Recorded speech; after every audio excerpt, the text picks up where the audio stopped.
கர்த்தருடைய பரிசுத்த நாமத்திற்கு ஸ்தோத்திரம் உண்டாவதாக. இன்றைய ஜீவவார்த்தை நிகழ்ச்சியை கேட்டுக்கொண்டிருக்கும் அனைவரையும் கர்த்தருடைய பரிசுத்த நாமத்தினால் வாழ்த்துகிறேன், ஆசீர்வதிக்கிறேன். இன்றைய தின தியானத்திற்கு தேவன் கொடுத்த வேத பகுதி, அது ரோமருக்கு எழுதின நிருபம், அதில் 8ஆம் அதிகாரம், அதில் 14ஆம் வசனம். ரோமர் 8:14. மேலும் எவர்கள் தேவனுடைய ஆவியினால் நடத்தப்படுகிறார்களோ அவர்கள் தேவனுடைய புத்திரராய் இருக்கிறார்கள். இன்றைய தினம் இதை கேட்டுக்கொண்டிருக்கும் தேவ பிள்ளைகளே, தேவனுடைய புத்திரராக இருப்பதற்காக கர்த்தர் நம்மளை அழைக்கிறார். நம்ம எல்லாமே தேவனுடைய பிள்ளைகள் தான். அதில் செகண்ட் தாட்டே கிடையாது. நம்ம எல்லாமே தேவனால் உண்டாக்கப்பட்டவர்கள், தேவனுடைய பிள்ளைகள் தான். அவருடைய நாமத்தின் மேல் விசுவாசம் உள்ளவர்களை அவர் ஏற்றுக்கொண்டவர்கள் எத்தனை பேர்களோ அத்தனை பேர்களும் அவருடைய பிள்ளைகளாகபடி அதிகாரம் கொடுத்தார். அப்போ பிள்ளைகளாகபடி அதிகாரம் கொடுக்கப்பட்டவர்கள் தான். நம்ம யோவான் 1:12 சொல்லப்படுகிறது. அப்போ புத்திரராக இருப்பதற்காக, பிள்ளைகளாக இருப்பதற்காக அதிகாரம் பெற்ற சந்ததி நம்ம. ஆனால் தேவனுடைய ஆவியால் நடத்தப்படுகிறோமா? தேவனுடைய ஆவியால் நடத்தப்பட்டோம்னா அது உண்மையாகும். இல்லாட்டி தேவனையால் உண்டாக்கப்பட்டதை உணராமல் நம்ம உலகத்துக்குள்ளே உணர்ந்து கொண்டே இருப்போம். எல்லாருமே தேவனால் உண்டாக்கப்பட்டவர்கள், தேவ சாயலாக படைக்கப்பட்டவர்கள் நம்ம, தேவ ஆவியால் உயிர்ப்பிக்கப்பட்டவங்க நம்ம. ஆனால் அநேகர் அதை உணர்வது கிடையாது. கிறிஸ்தவர்களுமே அநேகர் அதை உணர்வது கிடையாது. என் கையின் பிரயாசம், நான் நல்லா படித்தேன், நல்ல வேலை பார்க்குறேன், நான் கஷ்டப்பட்டு சொத்து சேர்த்தேன், நல்லா இருக்கேன் அப்படின்னு தான் நிறைய பேர் தன்னை முன்னிலைப்படுத்துகிறார்கள். நேற்று நான் பார்த்தது போல தன்னை முன்னிலைப்படுத்துகிறார்கள். ஆனால் தேவனுடைய ஆவியால் நடத்தப்படும் பொழுது நம்ம தேவனுடைய புத்திரர் என்பது நிச்சயமாக விளங்கும்.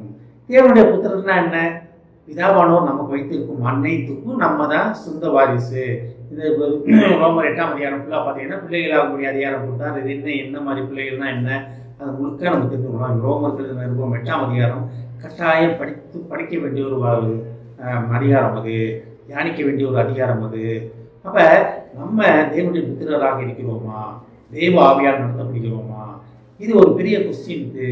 தேவ ஆவியால் நடத்தப்பட்டோம்னு வச்சுக்கிங்களேன், நம்ம எல்லாருடையும் அன்பாக இருப்போம், யாரையும் குறை சொல்ல மாட்டோம், யாரையும் புறங்குற மாட்டோம், அடுத்தவங்க சொத்துக்கு ஆசைப்பட மாட்டோம், அடுத்தது என்ன ஆனாலும் பரவாயில்ல, நான் நல்லா இருந்தால் போதும் இது பண்ண மாட்டோம். ஆனால் தேவனுடைய புத்திரராக இருந்தீங்கன்னு வச்சுக்கிங்களேன், அடுத்தவங்க உங்களை ஏமாத்தினாலும் நீங்கள் கண்டுக்க மாட்டேங்க. சரி போட்டும் போ, விடு, பரவாயில்ல போட்டோம், நான் தேவன் என்னை பார்த்துக்குவார், தேவன் எனக்கு நீதி செய்வார் அப்படின்ட்டு தேவன்கிட்ட சொல்லிட்டு நீங்கள் வருஷம் போயிட்டே இருப்பீங்க. அதுக்கு எதிர்வினை ஆற்றவே மாட்டீங்க. ஏன்னா கர்த்தர் இயேசு கிறிஸ்து சிலுவையில் அடிக்கப்பட்ட போது அடித்தவங்களுக்காக பரிந்து பேசினார். அதுதான் தேவனுடைய ஆவியால் நடத்தப்படுவது. தேவனுடைய ஆவினா என்ன? பரிசுத்த ஆவியான அவரால் வழி நடத்தப்படுவது. அவர் நமக்குள்ளே வாசம் பண்ணி நம்மளோடு பேசிக்கொண்டே இருப்பதை நம்ம உணர வேண்டும். தேவனுடைய ஆவியால் நடத்தப்படும் பொழுது நம்ம தேவனுடைய புத்திரராக இருப்போம். நம்ம இப்பேற்பட்ட ஒரு பாக்கியம் பார்த்தீங்களாங்க. தேவன் நம்மளை அழைத்து கொண்டிருக்கிறார். என்ன அழைத்து கொண்டிருக்கிறார்? சுவீகார புத்திரத்தின் ஆவியை பெற்றவங்க நீங்கள் அதை புரிஞ்சு கொள்ளுங்க, அதை ஏற்றுக்கொள்ளுங்க, உணருங்க அப்படின்னு தேவன் நம்மளை அழைத்து கொண்டே இருக்கிறார். தினந்தோறும் வசனம் படிக்கிறோம், அநேக வாரம் ஆலயத்துக்கு போகிறோம், அநேக மெசேஜை டிவியில் பார்க்குறோம், யூடியூப்பில் பார்க்குறோம். இதெல்லாம் எதை நோக்கி போகிறதுனா நம்ம தேவனுடைய பிள்ளைகள் என்பதை உணரும்படியாக அனைத்து காரியமும் சொல்லப்படுகிறது. நம்ம அதை உணர்கிறோமா?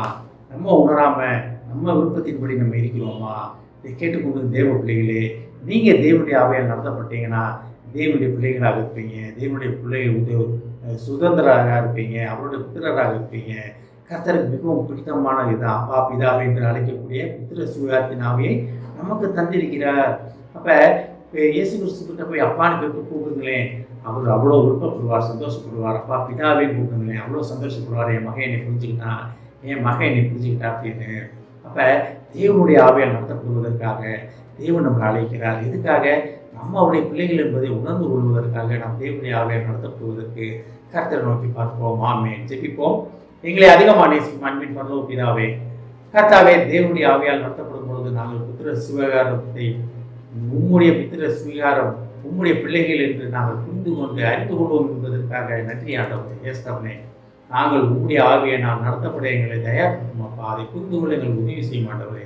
நீர் ஆவியானவர் எங்களுடன் பேசிக்கொண்டே இருப்பதை உணர்ந்து அதன்படி நடக்க நீர் எங்களை அழைப்பதற்காக நன்றி ஆண்டவரே. இதை கேட்டுக்கொண்டு ஒவ்வொருவரையும் ஆசீர்வதிக்கணும் அப்பா, ஒவ்வொரு குடும்பத்தையும் ஆசீர்வதிக்கணும் ஆண்டவரே. குடும்பத்தில் உள்ள ஒவ்வொருவரும் தகப்பனே தேவனுடைய பிள்ளைகள், தேவனுடைய சுதந்திரவாளி, தேவனுடைய புத்திரர் என்பதை உணர்ந்து கொண்டு அதற்கேற்றபடி அவர் நடக்க உதவி செய்ய மாட்டவரே. பரலோக பிதாவானவர் எப்பொழுதும் அவருக்குள்ளே வாசம் பண்ணி அவர்களை வழிநடத்தி கொண்டிருக்கிறார். அவருடைய ஆவியானவர் அவர்களை வழிநடத்தி கொண்டிருப்பதை உணர்ந்து அந்த பிள்ளைகள் நாங்கள் வழிகளை செவைப்படுத்திக் கொள்ளட்டும் ஆண்டவர். குடும்பத்தில் உள்ள ஒவ்வொருவரையும் ஆசீர்வதிக்கணும். இயேசுவின் மூலமாய் கேட்கிறேன் நல்ல பிதாவே, ஆமென். கர்த்தர் உங்களை ஆசீர்வதிப்பாராக.